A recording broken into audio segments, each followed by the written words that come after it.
Hello students. बच्चों, आज हम लोग अपने नाउन के सब्जेक्ट पर अग्रीमेंट के टॉपिक को टेक फॉरवर्ड करने आए हैं।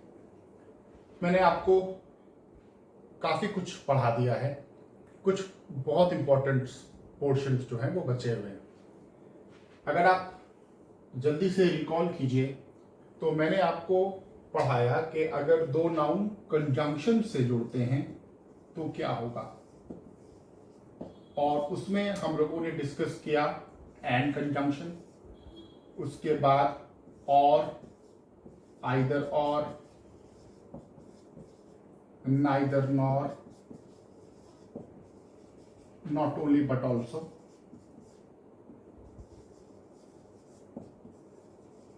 ये दो सेट हो गए थे। फाइन, रूल्स क्या है आपको याद है, मैं सिर्फ आपको जल्दी जल्दी से रिमाइंड करा रहा हूं। उसके बाद हम लोगों ने अलग सेट ऑफ कंजंक्शन पढ़े थे, with, together with, as well as, besides, and so on and so forth. इन कंजंक्शंस को डिस्कस करने के बाद हम लोगों ने ये डिस्कस किया था कि अगर अलग अलग तरीके के एडजेक्टिव्स आ जाएं तो नाउन और वर्ब के ऊपर क्या इफेक्ट डालते हैं, जिसमें इफ यू मे रिकॉल हम लोगों ने मेनी या मेनी एंड पढ़ा है, हम लोगों ने आ number of, the number of पढ़ा,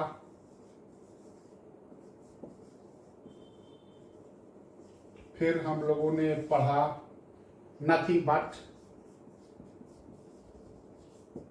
एंड एवरीथिंग बट, फिर हम लोगों ने पढ़ा मोर देन वन, और ये सब हम लोगों ने स्पोरेटिकली अलग अलग प्रकार के फ्रेजल कंजंक्शंस को डिस्कस किया।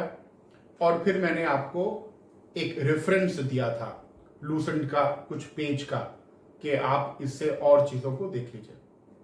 Fine, each every, either, neither को डिस्कस किया था, नो को डिस्कस किया था। आई होप आपको चीजें याद हो गई होगी, और जिन बच्चों को नहीं ये बातें याद आ रही हैं वो जाकर फिर से एक बार previous lecture, I think it was 4th part, उसको डिस्कस कर ले, उसको देख ले, और अगर प्रॉब्लम हो तो आप डिस्कस कर सकते हैं हमसे अपने रेगुलर इंटरैक्टिव क्लासेस में। Now today we have to discuss a very important portion, obviously under subject verb agreement, and that is unit noun. बहुत बच्चे इसमें कंफ्यूज होते हैं, बहुत ही इंपॉर्टेंट एस्पेक्ट्स हैं इसमें, इसको ध्यान से देखिएगा। जनरल हम लोगों ने क्या पढ़ा कि अगर नाउन प्लूरल है, आई एम सॉरी, अगर एडजेक्टिव प्लूरल है so noun has to be plural, और अगर नाउन प्लूरल है तो verb is also plural. 5 boys are playing. Adjective is plural, noun is plural, and noun is plural, then verb is plural. मगर अगर हम यहां पर किसी ऐसे नाउन का यूज करें जो कि किसी चीज की इकाई हो, यूनिट हो, तो जो रूल हैं वो बदल जाएंगे।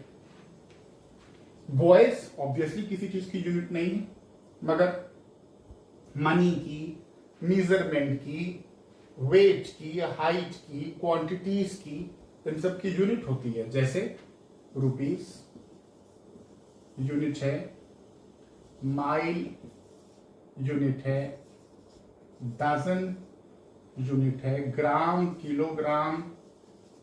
Fine, these are the units now. Clear? Rupee, mile, dozen, gram, ये सब क्या है? ये यूनिट नाउन।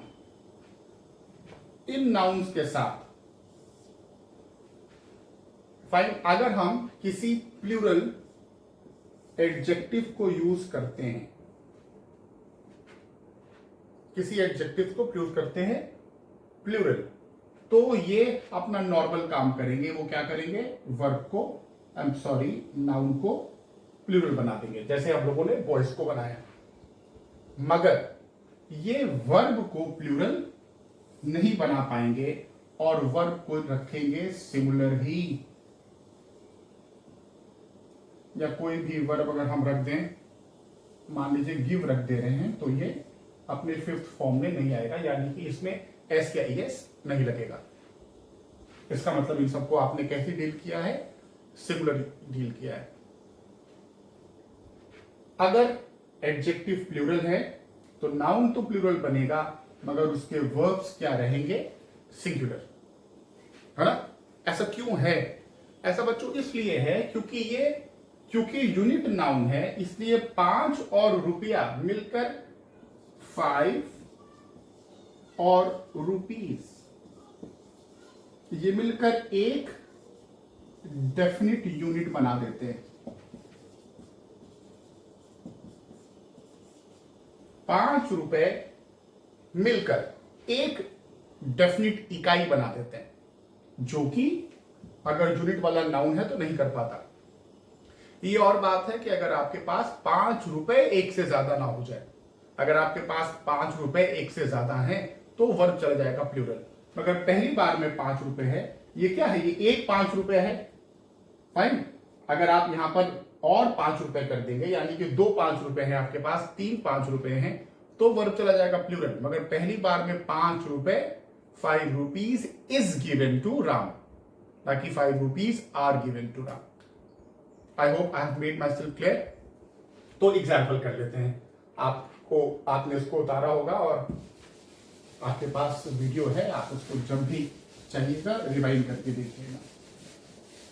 तो हम लोगों ने जितना पढ़ा उससे क्या चीज हुई, 10 kilometers is a short distance.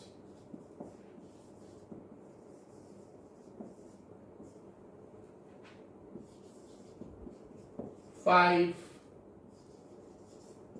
rupees is a small amount.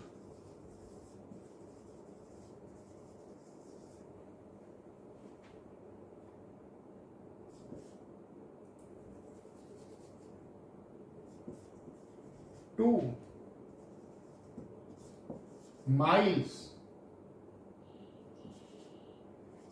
is covered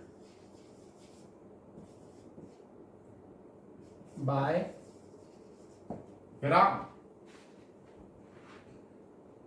है ना।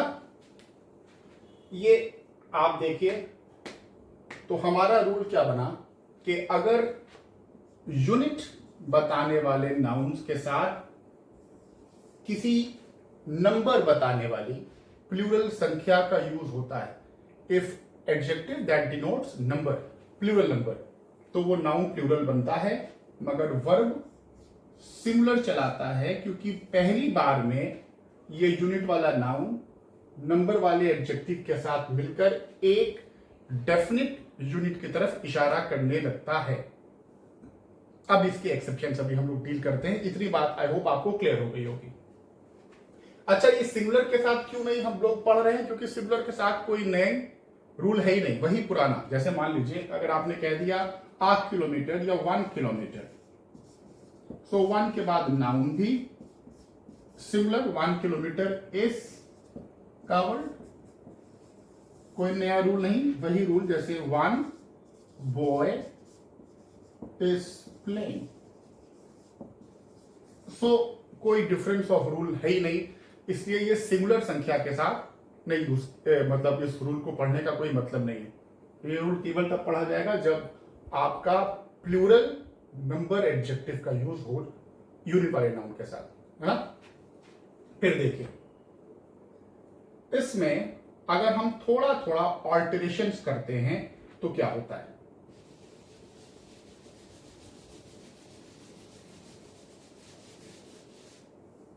ये देखो, अगर हम यहां पर 10 किलोमीटर है ना, इसको लिखा कैसे जाना चाहिए, हाइफनेटेड,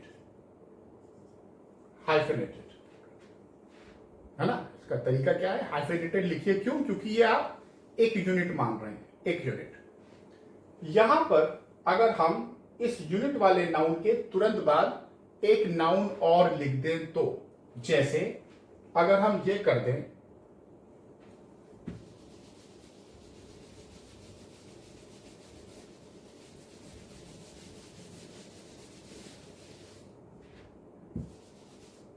10 किलोमीटर्स रोड,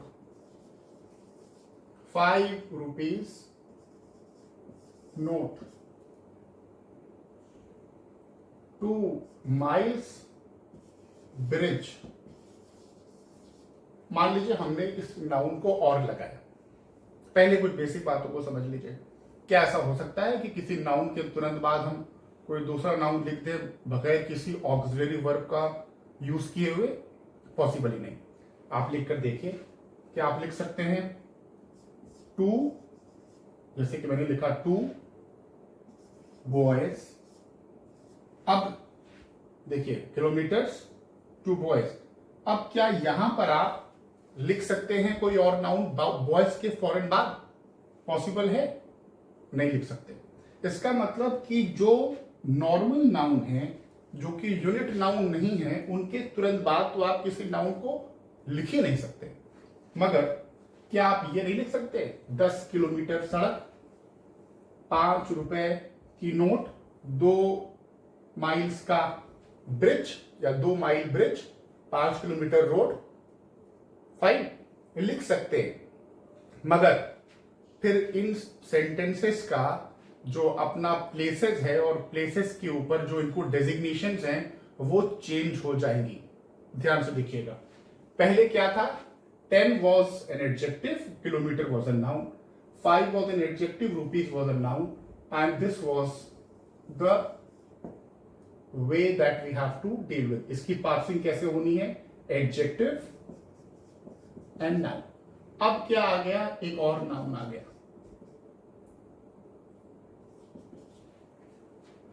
है ना? और ये हम लिख सकते हैं। क्यों? क्योंकि इसका तरीका क्या हो गया बच्चों कि आपने 10 किलोमीटर जो कि हाइफेनेटेड कर दिया है, 5 रुपीज हाइफेनेटेड कर दिया है, 2 माइल्स हाइफेनेटेड कर दिया है। इनको आप क्या कीजिएगा? एक कंपाउंड एडजेक्टिव मान लीजिएगा, तभी लिखा ही जा सकता है इसके फौरन बाद नाउन। फाइन। अब आप देखिए तो आपको हिंदी में समझ में आएगी।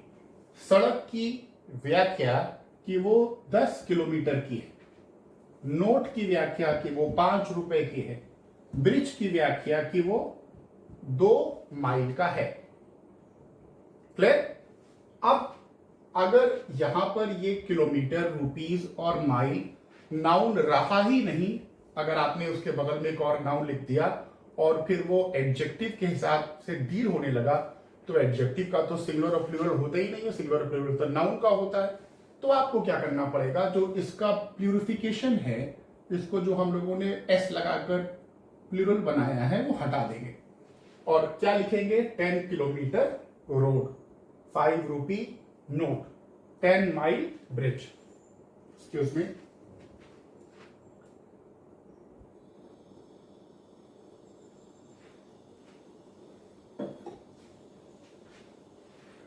ओके? तो आपको यहां तक आई होप क्लियर हो गया होगा कि अगर हम यूनिट वाले नाउन के बाद फिर एक नाउन लिखें तो जो यूनिट वाला नाउन है वो एडजेक्टिव का काम करने लगता है और उसके एंड में लगा हुआ एस हटा दिया जाता है। सॉरी। अब आप देखिए कि क्योंकि मैंने आपको बताया था कि ये 10 किलोमीटर एक निश्चित इकाई मान रहे हैं, तो ये रोड, नोट और ब्रिज अभी एक है ना, तो आपको क्या लिखना चाहिए? आ। ये तीनों, क्योंकि ये 10 और 5 और 2 ये तीनों के वावल साउंडिंग्स नहीं है, कॉन्सोनेंट साउंडिंग्स हैं, इसलिए आ। तो अब आपको क्या लिखना पड़ेगा? आ 10 किलोमीटर रोड, आ 5 रुपी नोट, आ 2 माइल ब्रिज। वर्ब अभी भी क्या चलेगा? सिंगुलर, क्योंकि ये एक है। आई होप आपको यहां तक क्लियर हो गया होगा। अब मान लो कि 10 किलोमीटर की एक सड़क नहीं है, कई सड़कें। 5 रुपए की एक नोट नहीं है, कई नोट हैं। तो आप कैसे लिखेंगे? आपको यहां पर आर्टिकल हटाना पड़ेगा और जैसे आप बॉय का बॉयज लिखते हैं, पेन का पेन्स लिखते हैं, वैसे आप रोड का क्या लिख दीजिएगा? रोड्स। फाइन। अगर आप कोई भी न्यूमरल एडजेक्टिव मेंशन नहीं करना चाहते, अगर करना चाहते हैं, जैसे आप लिखना चाह रहे हैं कि 5-10 किलोमीटर की सड़कें, तो ऐसे लिख दीजिए 5, यहां पर कॉमा लगा दीजिएगा बस, 5-10 किलोमीटर रोड्स, क्योंकि नाउन ये है तो 5 जो है नाउन को प्लूरल बनाएगा। अब अगर आपने ऐसे किया और सबके एंड में एस लगाया तो अब वर्ब क्या चल जाएगा, प्लूरल। यहां तक बात आपको आई होप क्लियर हो गई होगी। फाइन। अब इसमें एक थोड़ा सा बड़ा इंपॉर्टेंट क्लिच है, वो आप समझिए।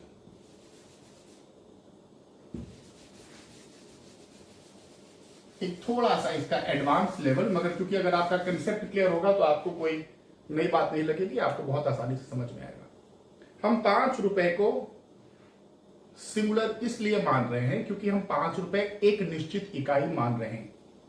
अगर आप ऐसा सेंटेंस बनाएं जिसमें आपको साफ साफ दिखे कि 5 रुपए एक निश्चित यूनिट, वन डेफिनेट यूनिट की तरह यूज सेंटेंस में नहीं हो रहा है और वो यूनिट्स में बट रहा है ना, यानी कि 5 रुपए इकट्ठा नहीं आ रहा है, 3 2 करके आ रहा है, 4 1 करके आ रहा है, 1 1 1 1 और 1 करके आ रहा है, ऐसे आ रहा है।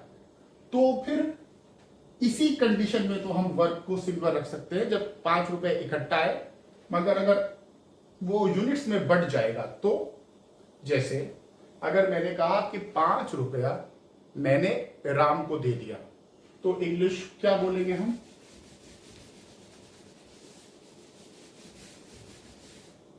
5 rupees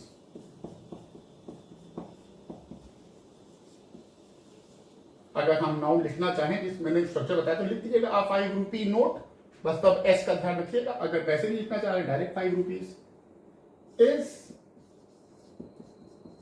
given to Ram.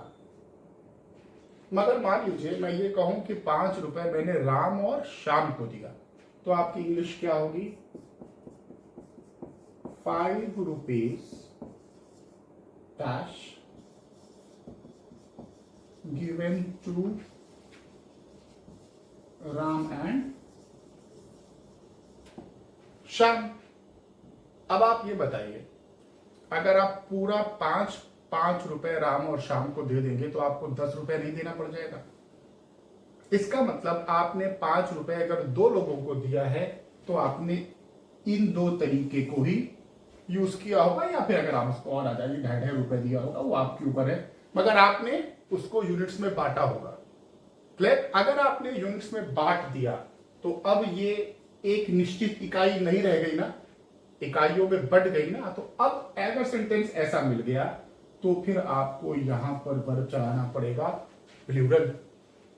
5 rupees are given to Ram and Shyam. अब मैं यहां से थोड़ा सा और आपको अब लेकर जाना चाहता हूं, ध्यान से देखिएगा, आपको क्लियर हो जाएगा। अभी जब मैंने लिखा आपसे 5 kilometre is a long way to walk.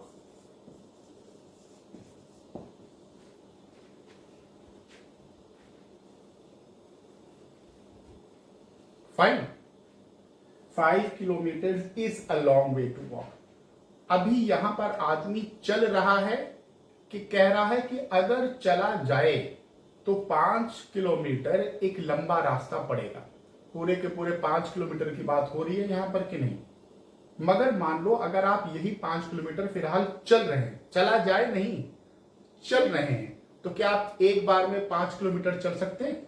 चाहे आपकी कितनी भी सुपरसोनिक स्पीड हो, कुछ तो टाइम लगेगा, seconds, micro seconds. You can not do it like this, एक बार में 5 किलोमीटर नहीं हो सकता। तो अगर चल रहे हैं इसका मतलब आपने 5 किलोमीटर यूनिट्स में तय किया, यूनिट्स के फ्रैक्शंस में तय किया। जैसे 5 kilometre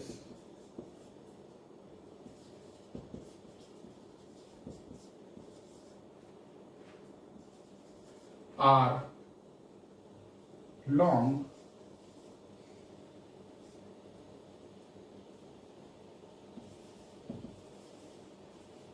distance while walking,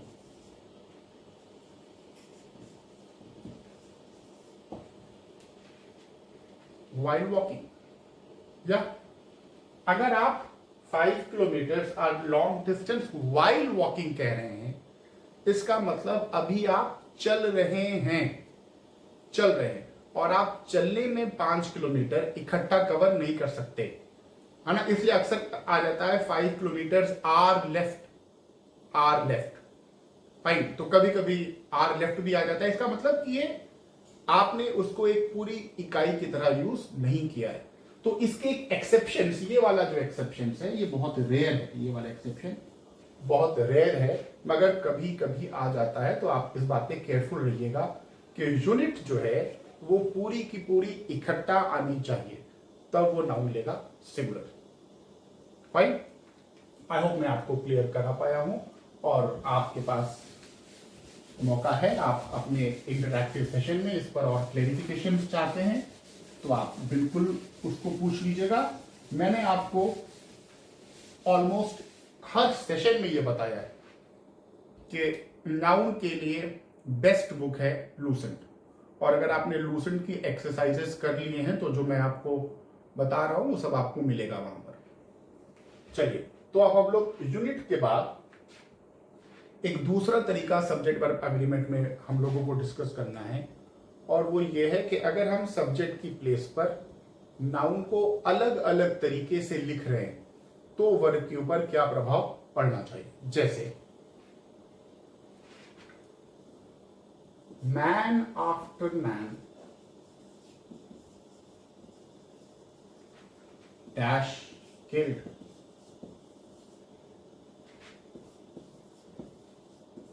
book over look dash cat. एक ये स्ट्रक्चर पर आप ध्यान रखिएगा। स्ट्रक्चर क्या है बच्चों? दो सेम नाउन किस चीज से अगर जोड़े जा रहे हैं? कंजंक्शन से, फाइन। आपका रूल क्या बनेगा? If two same noun, similar noun, I am sorry, not similar noun, same nouns are joined by a preposition, then both the nouns has to be in their singular form. man और man, book और book, इसमें से दोनों ही दोनों अपने singular form में ही हो सकते हैं। अगर आपने दोनों को प्लूरल किया एरर हो जाएगा। आप एक में मैन कर दो, दूसरे में मैन कर दो, या पहले में मैन कर दो, दूसरे में मैन कर दो, that all would be error. दोनों ही नाउन अपने सिंगुलर फॉर्म में होंगे और वर्ब भी सिंगुलर चलेगा, फाइन। बोथ द नाउन, आदमी पर आदमी मारा गया, man after man was killed, किताब पर किताब रखी है, बुक ओवर बुक या बुक अपॉन बुक, दोनों प्रेपोजिशन एक्सेप्टेड है, इज केप्ट। आई होप मैंने आपको यह स्ट्रक्चर समझा दिया, आसान स्ट्रक्चर था। फिर एक और स्ट्रक्चर आपको देखना है इसमें, और वो स्ट्रक्चर है नंबर्स वाला। नंबर्स वाला अगर आपने लिखा टू एंड टू, दो और दो, क्या होना चाहिए? डैश फॉर, है ना। इसको आप एक और तरीके से लिख सकते हैं, to and to make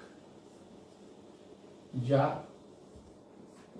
makes for. इसको आप एक और तरीके से लिख सकते हैं, two plus two dash for.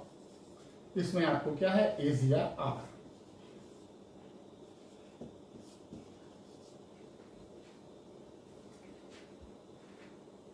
Okay, क्या होना चाहिए? दो और दो चार हैं, इस फोर के आर फोर। इसमें आपको बेटा थोड़ा सा बुक्स में चीजों में क्लियरिटी नहीं है। क्लियरिटी इसलिए नहीं है क्योंकि रूल में दोनों ही पोर्शन एक्सेप्टेड है, एक कम एक्सेप्टेड है, एक ज्यादा एक्सेप्टेड है ना। दोनों को आप देखिए, ज्यादातर जो इसका स्ट्रक्चर एक्सेप्टेड है वो है सिंगुलर एक्सेप्टेड, सिंगुलर एक्सेप्टेड। और इसको आप इस तरीके से भी एक्सेप्ट कर सकते हैं कि ये दोनों एक्सेप्शन में जा रहे हैं। एक्सेप्शन क्या था, यदि दो नाउन एंड से जुड़े और दोनों ऑलमोस्ट सेम हो या सेम मीनिंग के हो तो वर्ब चलता है सिंगुलर। देखिए two and two same meaning है, वर्ब चलेगा सिंगुलर। मगर अगर आप जनरल रूल में जाइए तो यह क्या कह रहा है कि अगर दो डिफरेंट नाउन एंड से जुड़े, अगर आप ये मान लो कि दो और दो एक अलग अलग वेरिएबल्स हैं, है ना, अगर यहां पर 2 और 5 आ जाता तो, 4 और 6 आ जाता तो, 7 और 8 आ जाता तो आप क्या करते हैं, 7 and 8 इस 4 की R4, है ना, तो भी आपको यहां पर सिंगुलर ही एक्सेप्ट करना ज्यादा अच्छा है। मगर अगर आपने प्लूरल एक्सेप्ट कर दिया है तो भी उसमें एरर नहीं होगा और वो भी एक्सेप्टेबल होगा। यानी कि 2 and 2 इस 4 भी एक्सेप्टेबल है और R4 भी एक्सेप्टेबल है। दोनों ही स्ट्रक्चर को आपको एक्सेप्ट कर लेना चाहिए। अगर इन रिमोट सर्कमस्टांसेस अगर आपको ऐसा आ गया कि you have to choose between the two, then you should preferably go with the singular one. Fine, you should preferably go. But there has been instances in the examination जहां पर उसको plural noun भी accept किया गया है। Okay, सो यहां पर थोड़ा सा क्लैरिफिकेशन की जरूरत है।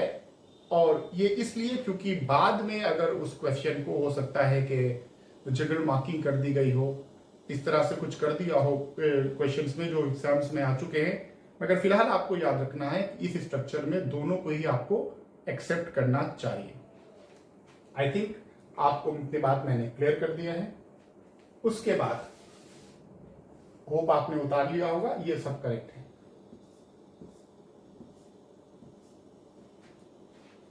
ओके,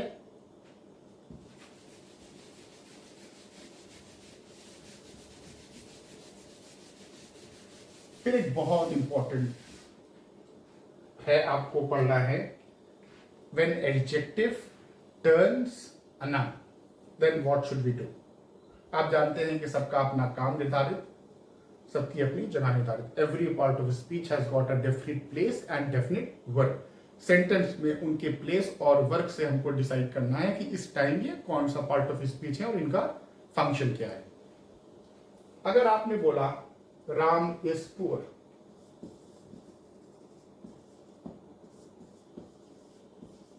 यहां पर राम नाउन है और पुअर एडजेक्टिव है, क्लियर। मगर अगर हम बहुत मशहूर एग्जांपल है, द पुअर आर ट्रस्टवर्दी, गरीब भरोसेमंद होते हैं। ये अब तो ऐसा कुछ नहीं है, अब तो आप खैर चलिए, अब we should not go any deviate the topic. The poor are trustworthy, यहां पर आप पुअर देखिए, द आर्टिकल भी ले रहा है, जबकि एडजेक्टिव द आर्टिकल नहीं ले सकता अनलेस वो किसी नाउन के साथ आए, और अपने साथ वर्ब ले रहा है।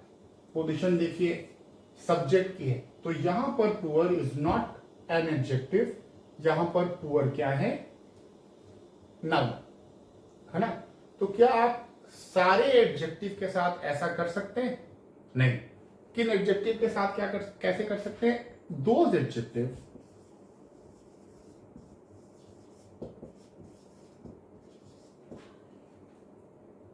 that have qualities that have or that resembles the qualities of a human being। वो एडजेक्टिव जो इंसान की खासियत बताते हैं, हैव और tell the qualities of a human being. जैसे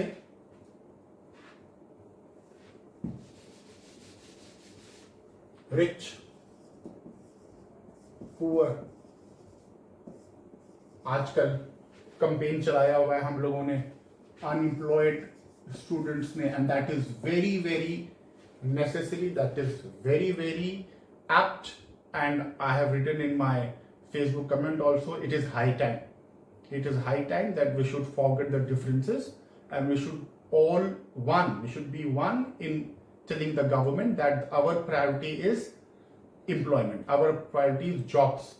फाइन, इस बात को अगर आपने ढंग से गवर्नमेंट तक पहुंचा दिया, जैसे कि लोग पहुंचा रहे हैं ट्विटर पर और फेसबुक पर ट्रेंड करके, I hope it doesn't fall on to their deaf ears, but आपने अगर पहुंचा दिया है तो that would be a very good thing. तो उसमें आप लगे रहिए, आप एक अच्छा इनिशिएटिव को लेके चल रहे हैं। Unemployed, rich, poor, unemployed, black,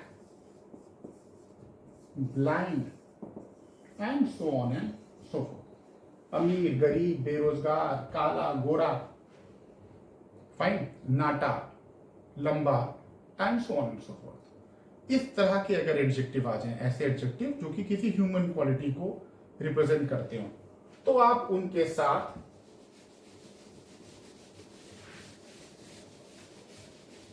the article का यूज कर सकते हैं। फाइन, आप कर सकते हैं the rich, the poor, the black, the unemployed,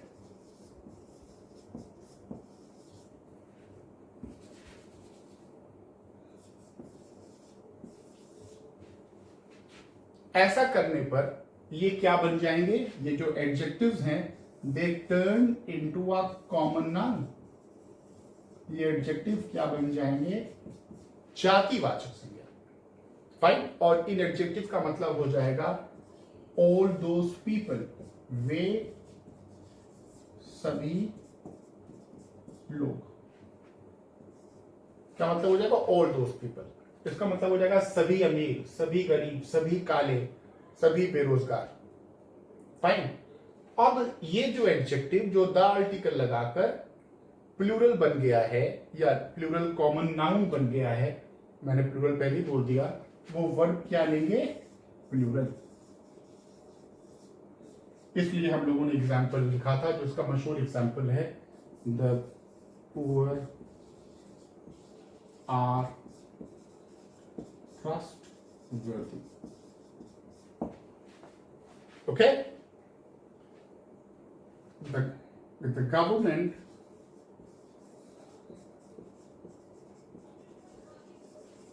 is giving away,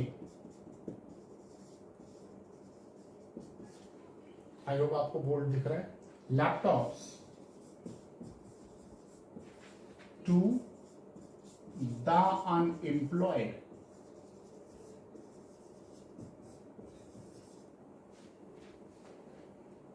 है ना, इसका मतलब सरकार जो है वो लैपटॉप दे रही है, किसको, एक बेरोजगार को नहीं, बेरोजगारों को।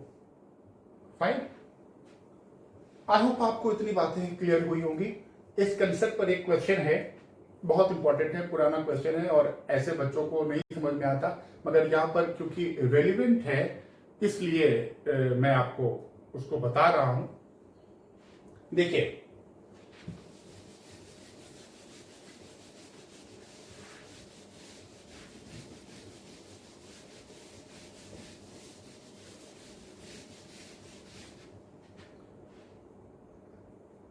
जो क्वेश्चन था वो ये था, the summons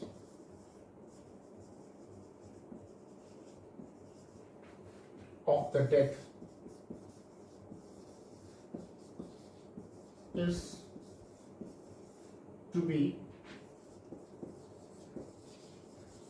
accepted by monarch and neither the lame nor blind can escape it.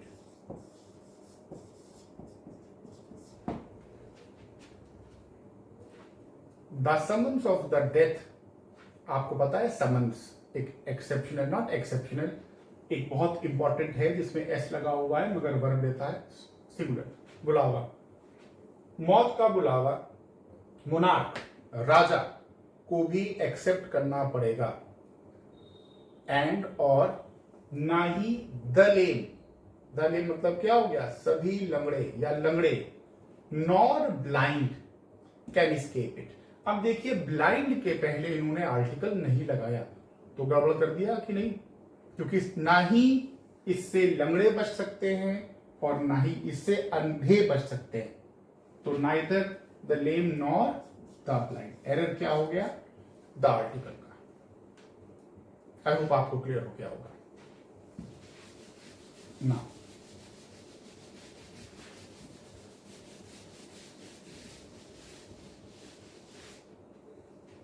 अब जो हम लोगों को रूल पढ़ना है वो बहुत इंपॉर्टेंट है, एंड आई होप कि आपको जो मैं पढ़ा रहा हूँ वो बातें क्लियर हुई होगी। अगर आप एक सीक्वेंस से देख रहे होंगे कि मैं आपको किस तरीके से पढ़ा रहा हूँ, एक एक रूल्स को टच कर करके, तो आपको क्लियर होना ही चाहिए ना। There is difference between two structures. अगर हमने कहा वन बॉय, इसका मतलब एक लड़का, और अगर हमने कहा वन ऑफ द बॉयज, इसका मतलब द आर्टिकल लगाना इस स्ट्रक्चर में अनिवार्य है। मतलब कोई विशेष लड़कों के समूह को हम संबोधित कर रहे हैं, right? We are alluding to, we are referring to a particular group of boys, उन लड़कों में से एक लड़का। फाइन। तो जब आप किसी चीज को संबोधित करते हैं, कोई ग्रुप को पहले संबोधित करते हैं, उस ग्रुप में से एक या दो या पूरा group, all of the boys, पूरे ग्रुप की बात करेंगे तो आपको इस स्ट्रक्चर को लेना पड़ेगा। मगर अगर आपने नहीं ऐसा बोला है तो आपको आप one boy, two boy, three boy कर सकते हैं। जैसे वन बॉयज आपने बोला, आप ये भी लिख सकते हैं मेनी बॉयज, बहुत लड़के, और ये भी लिख सकते हैं मेनी ऑफ द बॉयज।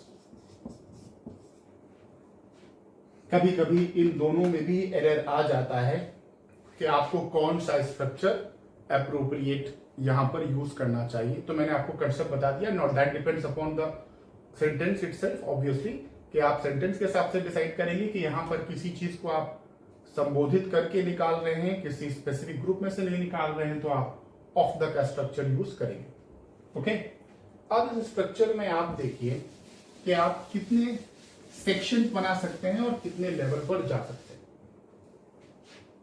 पहला एक जो ब्रॉड कैटेगरी बनती है वो ये है कि अगर ये रूल्स हम काउंटेबल नाउन्स के साथ यूज करते हैं तो हम पहले क्या करेंगे, अगर हम मान लो कि सिंगुलर से स्टार्ट करें तो हम बोल सकते हैं one of the boys, each, every,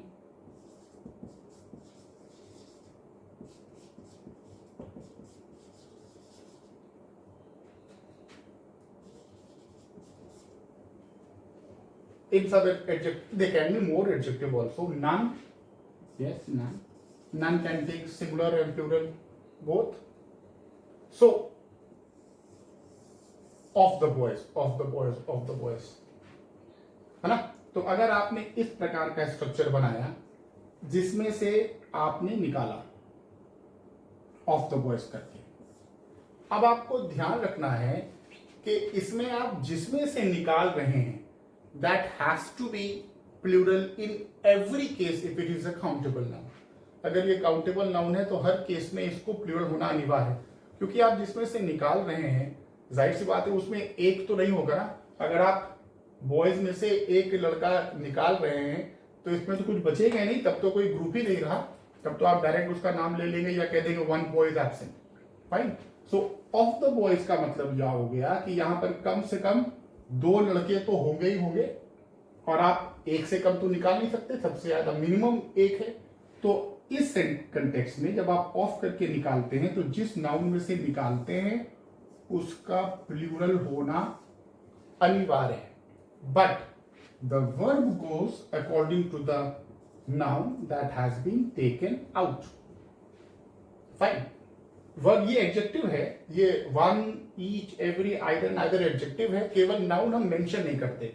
Hindi देखिए आपको क्लियर हो जाएगा। लड़कों में से एक लड़का आज एब्सेंट है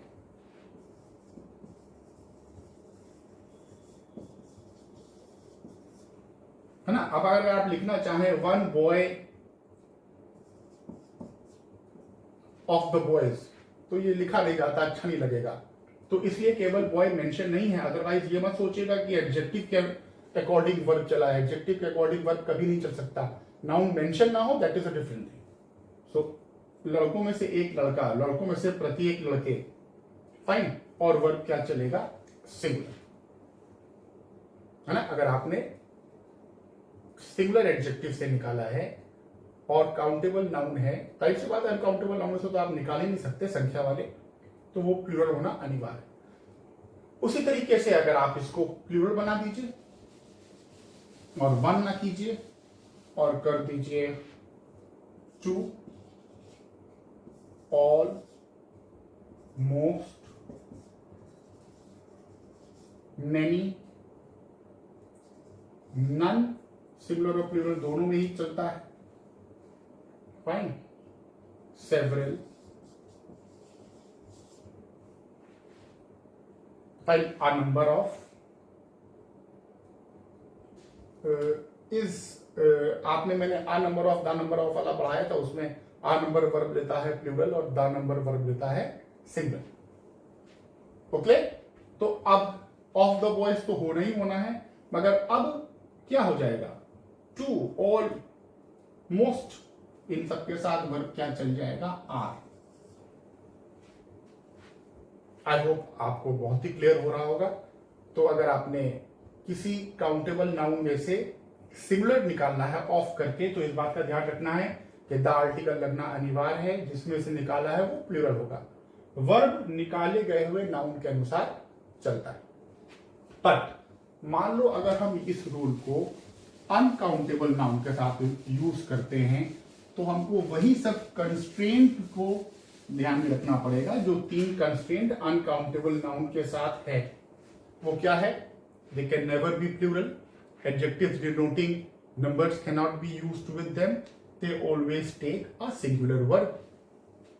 So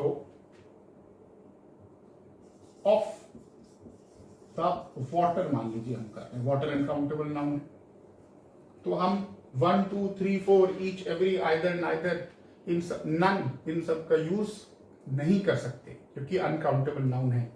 अब आप किसका यूज कर सकते हैं? मोस्ट, मच, फाइन, लिटिल, आ लिटिल,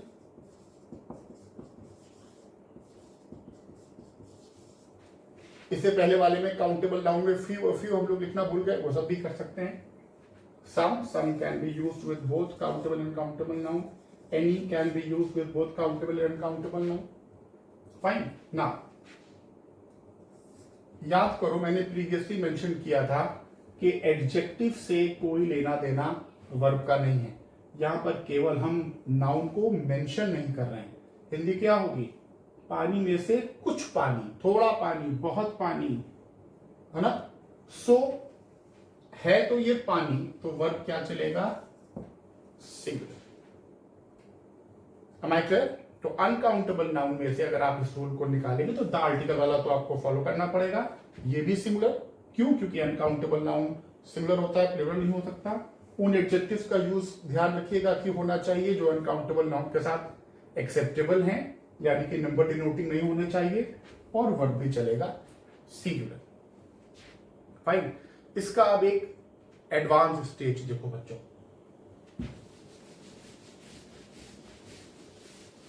हम दोनों एग्जाम्पल जो मैंने काउंटेबल और अनकाउंटेबल में आपको पढ़ाए, उसका एक एक एग्जाम्पल ले लेते हैं।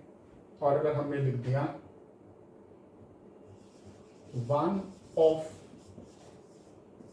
द बॉयज इज एब्सेंट, एक प्लूरल का भी ले लेते हैं, बहुत ही सिंपल रखें, two of the boys are absent, okay. और हम एक अनकाउंटेबल नाउन का भी ले लेते हैं, some of the water is dirty. Okay अब यहां पर इतना तो मैंने आपको पढ़ा दिया है सारा। अब यहां पर आपको क्या पढ़ना है, एक्सेप्शन और rule. Don't use it as an exception, rule of what, of relative pronoun.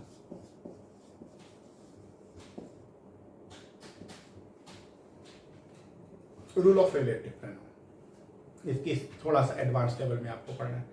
इसको समझाने के लिए थोड़ा सा आपको रिलेटिव प्रोनाउन मुझे बताना पड़ेगा। रिलेटिव प्रोनाउन वो प्रोनाउन है जो सेंटेंस में किसी नाउन या प्रोनाउन के तुरंत बाद आता है। सेंटेंस में किसी नाउन या प्रोनाउन के तुरंत बाद आता है, उसी नाउन या प्रोनाउन के अनुसार और उसी नाउन या प्रोनाउन की बात को आगे बढ़ाता है। That means it has got to faced.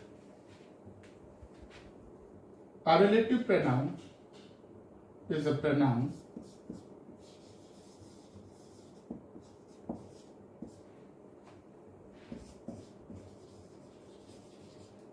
comes after a noun or a pronoun in a sentence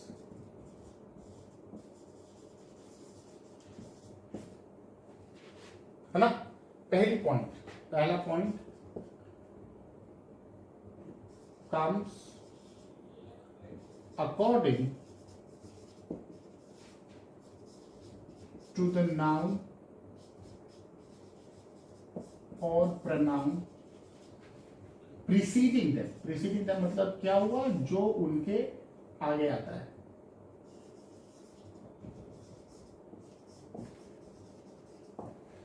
come according to the noun or a pronoun preceding them and give some extra information। I hope ये board आपको visible है यहां तक। Yes, it is visible। and give some extra information about the same noun or pronoun। I hope ये आप properly उतार लीजिए। My handwriting is not that very clear and not very good, but I hope आपका काम चल रहा होगा। दो बातें, नाउन या प्रोनाउन जिसके बाद आता है उसी के अकॉर्डिंग आता है और उसी की बात को आगे बढ़ाता है, यानी कि उसके बारे में कुछ एक्स्ट्रा इंफॉर्मेशन देता है। दिख रहा है आपको? आई होप अगर आप नोट्स ले रहे होंगे तो आपने उसको ले लिया होगा। अब आप एग्जाम्पल से समझिए।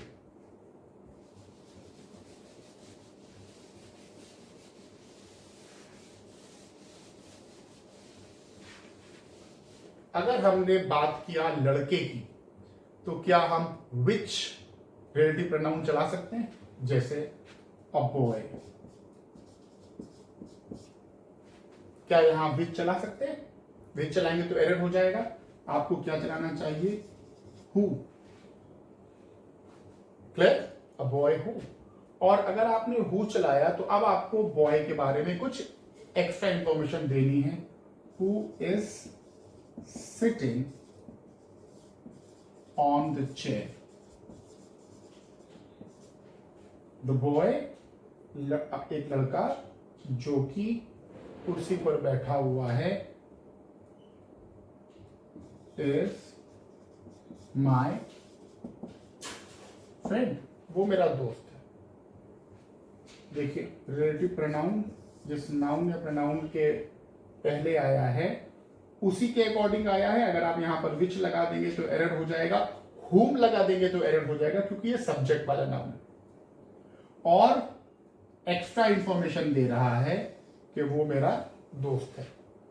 राइट, एक्स्ट्रा इंफॉर्मेशन देने के लिए ये आता है। आई होप आपको क्लियर है। एक एग्जाम्पल से मैं आपको इसको और क्लियर कर दूं। इसीलिए जो रिलेटिव प्रोनाउन है बच्चों, वो रिलेटिव कंजंक्शन भी होता है, क्योंकि अगर आपको कोई ऐसा दो सेंटेंस जोड़ना है जिसके सब्जेक्ट सेम है तो आपको हमेशा रिलेटिव कंजंक्शन का यूज करना पड़ेगा। जैसे एक एग्जांपल मैं दूं, अगर आपने लिखा Ram is my neighbour, Ram मेरा पड़ोसी है। राम के बारे में अगर आप एक्स्ट्रा इंफॉर्मेशन दे रहे हैं दूसरे सेंटेंस में, Ram comes to coaching with me, और आपने दूसरी इंफॉर्मेशन दिया राम मेरे साथ कोचिंग आता है, और आपसे कहा गया आप इन दोनों सेंटेंस को सिंथेसिस कर दीजिए, जोड़ दीजिए, तो आप क्या बोलेंगे? Ram who is my friend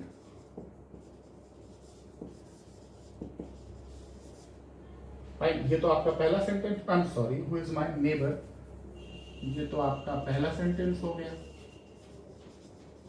अब आपको एक्स्ट्रा इंफॉर्मेशन जोड़नी है, Ram who is my neighbour, अब आप इसको जोड़ दीजिए, comes to coaching with me. Fine, ये रिलेटिव प्रोनाउन की खासियत है। जो मैंने अभी आपको दो बातें बताई, इस बातों पर एक क्वेश्चन है बहुत रिपीटेड आता है, यहां पर समझा देंगे तो आपको वो बात और क्लियर हो जाएगी, इसलिए मैं सोच रहा हूं आपको वो क्वेश्चन भी समझाता चलूं।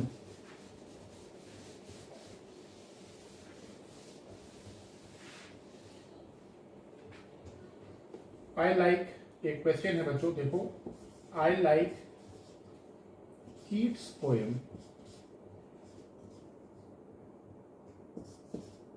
चाहे अपोस्ट्रोफी लगाओ चाहे ना लगाओ, लगाना बेहतर है। Who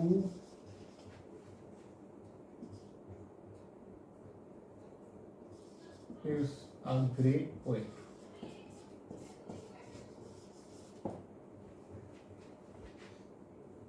फाइन, जो कि ग्रेट पोएट है कह दिया, होना क्या चाहिए था? Who was, इस लगा दोगे तो कोई हर्ज नहीं, मगर एक ग्रेट पोएट थे। अब आप देखो, यहां पर आपको विरोध दिखना शुरू हो गया होगा। क्यों विरोध? रिलेटिव प्रोनाउन आ गया हु। क्या रिलेटिव प्रोनाउन पोएम के अनुसार हु करेक्ट है? पोएम तो नॉन लिविंग थिंग है। अभी आपको मैं इस टॉपिक के बाद नाउन के अपोस्ट्रोफी का ही टॉपिक को डिस्कस करूंगा। तो पोएम के अकॉर्डिंग तो हमको हु की प्लेस पर क्या चलाना चाहिए था? विच। मगर आप देखिए, जो एक्स्ट्रा इंफॉर्मेशन हमको मिल रही है, वॉज अ ग्रेट पोएट, ये तो हमको कीट्स के अकॉर्डिंग मिल रही है ना। इसका मतलब कि इस पोर्शन के अकॉर्डिंग हु करेक्ट है, जो सेकंड है कि उसी की बात को आगे बढ़ा रहा है, मगर पोएम के अकॉर्डिंग तो हम हु चला नहीं सकते। तो ऐसे में हमको इसको लिखने का ही तरीका बदल देना है ताकि ये दोनों रूल्स को सेटिस्फाई कर दे, और हम लिख दें I like poems of Keats, I like poems of Keats. अब देखिए हो जाएगा, हु वॉज अ ग्रेट, जो कि एक महान पोएट थे। अब आप देखिए, हु कीट्स के अकॉर्डिंग भी आया है और कीट्स की बात को आगे बढ़ा रहा है। इतनी बातें आपको रिलेटिव प्रोनाउन के बारे में क्लियर हो गई। अब आ जाए,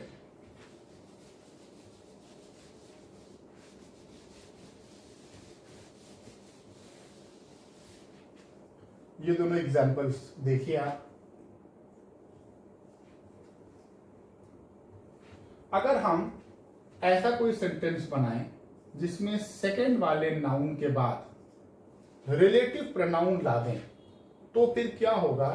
रिलेटिव प्रोनाउन की वजह से बात वन बॉय के अनुसार, टू बॉय के अनुसार, या सम वाटर के अनुसार ना चलकर बॉयज बॉयज और इस वाले वाटर के अनुसार चलने लगेगी, है ना। जैसे one of the boy is absent, one of the boys who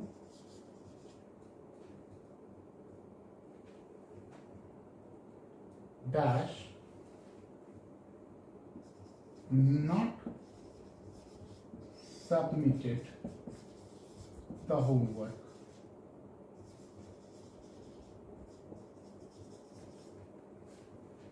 Dash X, है ना। अब आपको इसको क्या पढ़ना पड़ेगा, लड़के हु रिलेटिव प्रोनाउन की वजह से सेंटेंस इधर ना पढ़िएगा, सेंटेंस इधर चला जाएगा। लड़के जिन्होंने अपने होमवर्क सबमिट नहीं किए हैं। तो अब ये जो वर्ब है हु रिलेटिव प्रोनाउन की वजह से वन बॉय के अकॉर्डिंग नहीं चल के बॉयज के अकॉर्डिंग चलेगी, और who have not submitted their homework.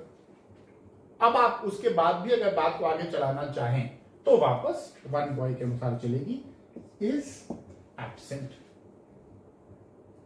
तो रिलेटिव प्रोनाउन की वजह से ये जो हम सिंगुलर नाउन ले लेते हैं बॉयज के तुरंत बाद, ये रिलेटिव प्रोनाउन लगने की वजह से नाउन इसका नहीं चलेगा और इसका चलेगा। अच्छा, इस एक्सेप्शन का एक और एक्सेप्शन है, मैं आपको ये बता दूं क्योंकि बच्चे कभी कभी कंफ्यूज होते हैं। अगर आपने इस स्ट्रक्चर को बनाया है और यहां पर आपने वन के पहले ओनली का यूज कर दिया, ओनली का यूज कर दिया बच्चों, तो फिर इस रिलेटिव प्रोनाउन के रूल को आपको बाईपास कर देना चाहिए। सिर्फ ओनली का एक एक्सेप्शन है, और only one of the boys who has not. Fine, rare पूछा जाता है, रेयर है, मगर मैंने आपको यहां पर रेलिवेंट था तो बता दिया। ओनली वन अगर आ जाएगा, ओनली लगाने की वजह से वापस इसी के अकॉर्डिंग बात चलेगी और हु रिलेटिव प्रोनाउन का असर खत्म हो जाएगा। मगर अगर ओनली नहीं लगा है तो जो मैंने अभी आपको पढ़ाया, यहां पर हैज की जगह हैज लगेगा। फाइन। सिमिलरली मान लो कि हम इसका दूसरा सेंटेंस बनाएं, वन ऑफ द बॉयज ना करें, टू ऑफ द बॉयज कर दें, तो यहां पर हैव चलेगा ही चलेगा। केवल यहां पर, क्योंकि अब ये बात यहां वाली तो इस टू बॉयज के अनुसार चलेगी, तो यहां पर क्या चल देगा, आर। क्लियर।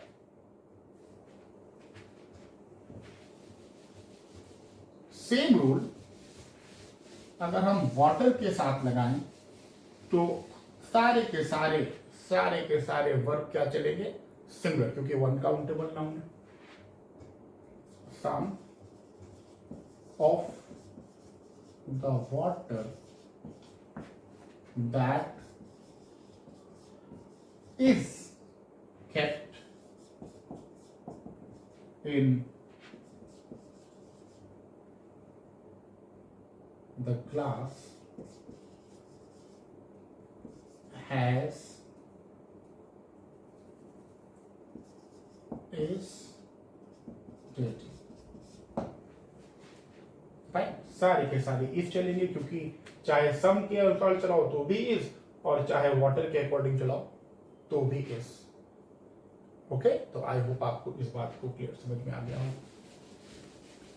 अब मैं जल्दी से इसका एक एडवांस लेवल और है वो भी बता दूं, क्योंकि मैं चाह रहा हूं कि अपने नाउन का ये पोर्शन आज फुल एंड फाइनल कर देते हैं और नेक्स्ट पोर्शन में हम लोग एपोस्ट्रोफी को लेके चलेंगे। फ्रैक्शन का रूल अगर इसी स्ट्रक्चर में आ जाए, जो कि आता है और इंपॉर्टेंट है, तो आप क्या कीजिएगा। अब तक हम लोगों ने क्या पढ़ा कि अगर हम बोलेंगे वन ऑफ द बॉयज, तो क्या बोलेंगे, इज एब्सेंट।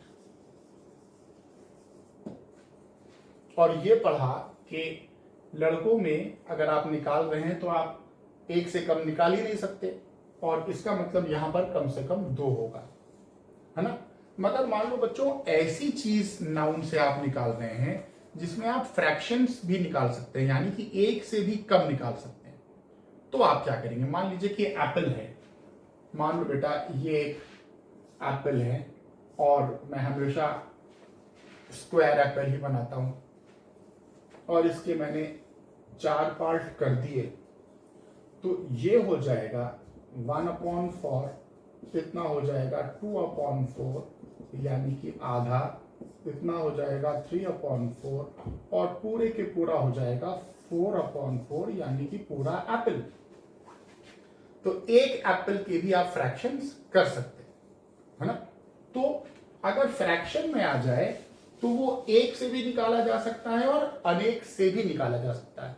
तो करना क्या होगा, अगर हमने बोला 1/4 ऑफ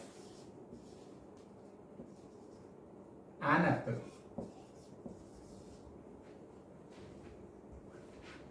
1/4 ऑफ एन एप्पल, एक सेब का 1/4। अब इस बात का ध्यान रखना कि अगर ये नाउन जिसमें से निकाल रहे हो वो सिंगुलर है तो चाहे कोई भी फ्रैक्शन हो, वर्ब हमेशा क्या चलेगा, सिंगुलर, क्योंकि जो सबसे बड़ा फ्रैक्शन होगा वो भी 1 के ऊपर तो नहीं जा सकता ना। तो चाहे 1/4 हो, चाहे 3/4 हो, चाहे 4/4 हो, सबसे बड़ा तो 4/4 ही होगा। तो हर हाल में वर्ब क्या चलेगा, इज ईटन। एक एप्पल का 1/4 खाया जा चुका है ना।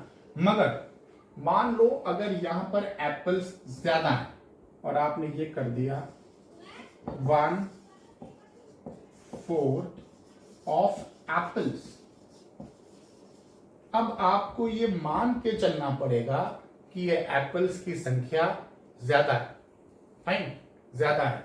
और तब अगर आपने फ्रैक्शंस निकाला, प्लूरल में अगर आपने फ्रैक्शन से निकाला, तो वर्ब हमेशा चलाना प्लूरल। सिंगुलर में फ्रैक्शन निकालोगे वर्ब चलाओगे सिंगुलर, प्लूरल में फ्रैक्शन चलाओगे वर्ब चलाओगे singular, I am sorry, plural में फ्रैक्शन चलाओगे वर्ब चलाओगे प्लूरल।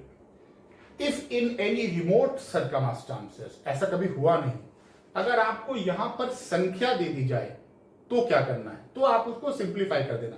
जैसे अगर हम बोल दें 1/4 ऑफ